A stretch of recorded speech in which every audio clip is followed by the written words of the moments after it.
after the Prophet passed away, the early community, one imagines, would have constantly spoken to one another about the memories they had about the Prophet, just as you would of any beloved person, especially a beloved person who was also your Prophet, who also had founded the way of life that you now live. People would talk about the Prophet, what he used to do, how he resolved a particular situation, a particular piece of advice he had given to someone in such a situation. And this was likely done in a fairly informal way, right? Especially among the people who were alive during the time of Muhammad or whose parents were alive during the time of Muhammad. I remember, my father used to go to the mosque and see the Prophet Muhammad, and he used to say such and such, or he used to do such and such, right?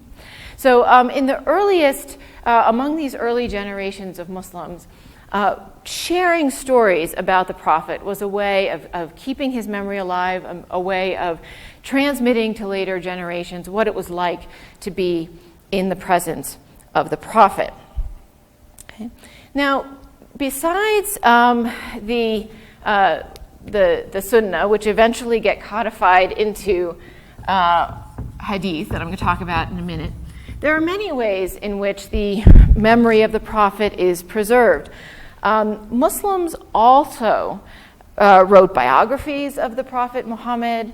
We have stories about the Prophet Muhammad that are collected, for example, in books of commentary on the Quran. They would explain what was going on in Muhammad's life when a particular verse came down.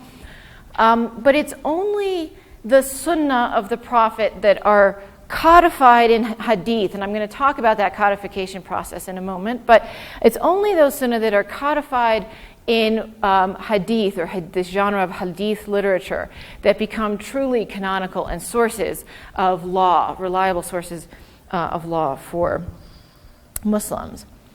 But it takes a long time for the Sunnah to be codified into books of what we can call, for the moment, canonical collections of Hadith.